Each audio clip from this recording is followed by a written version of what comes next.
متابعين موقع هدف ميديا في كل مكان. معانا النهارده ومن داخل مهرجان الصخرة الدولي فنانين أبدعونا بفنهم الجميل وكان ليهم بصمة معانا دايما. وطبعا معانا الفنانة الجميلة العظيمة اللي أبدعتنا بفنها الجميل سلوى عثمان. أهلا وسهلا بحضرتك. اهلا بيك يا حبيبتي.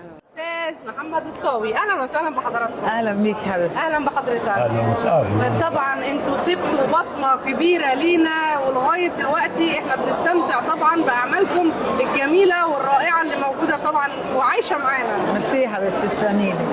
طيب قولوا لنا بقى ايه أهم الأعمال الجميلة اللي بتحبوها في أعمالكم؟ والله كلهم اولادي. لا الأعمال الفنية اللي حضرتك قدمتها. ايوه، ما هي كل الاعمال دي اولاد. انا بعتز بكل عمل الحمد لله. وانت أعمال حضرتك جميلة.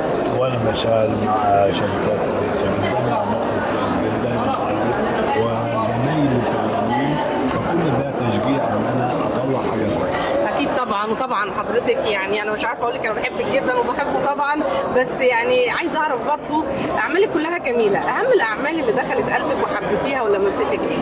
كل الشغل اللي الواحد بيشتغله لازم يلمس قلبه ولازم يحبه عشان يعرف يأديه. فالحمد لله انا عملت كام حاجه جميله جدا، يعني البرنس جعفر العمده، متعلقه جدا، لؤلؤ، سجن النساء، افراح القبه. يعني اشتغلت الحمد لله. كنت محظوظه ان انا في لؤلؤ ان انت فعلا الام المثاليه. كنت محظوظه ان انا اشتغلت مع مخرجين كبار كمان، يعني كامله ابو ذكري، محمد سامي، محمد ياسين. ومحمد سامي اكتر حاجه طبعا، اكتر حد اشتغلت معاه. والحقيقه يعني كنت ببقى سعيده بكل دور بيدوني سواء صغير او كبير، يعني مش شرط انك تاخدي دور كبير قوي من جلده للجلده يعني عشان تبقى حاجه حلوه، لا ممكن حاجه صغيره وتاثر قوي قوي في الناس. اكيد طبعا.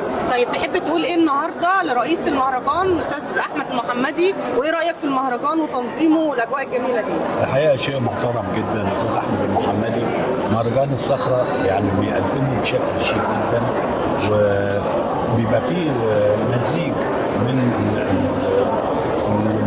مصر ومن الدول العربيه كلها طبعا اكيد. فده تعارف جميل جدا ان احنا نتعرف عليهم وهم يتعرفوا علينا.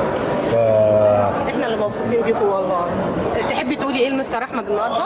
والله اقول له مهرجان جميل، وفعلا زي ما صاوي بيقول انه بيبقى فيه تعارف جميل بين كل الناس اللي موجوده وبعضها، وبنبقى سعداء يعني بمهرجان جميل زي ده منظم كويس وبيقدر الفنان. طبعا احنا اللي سعداء بوجودكم معانا النهارده، بنشكركم جدا. اعزائي المشاهدين شكرا لكم. كانت معكم مروه عيد من هدف ميديا.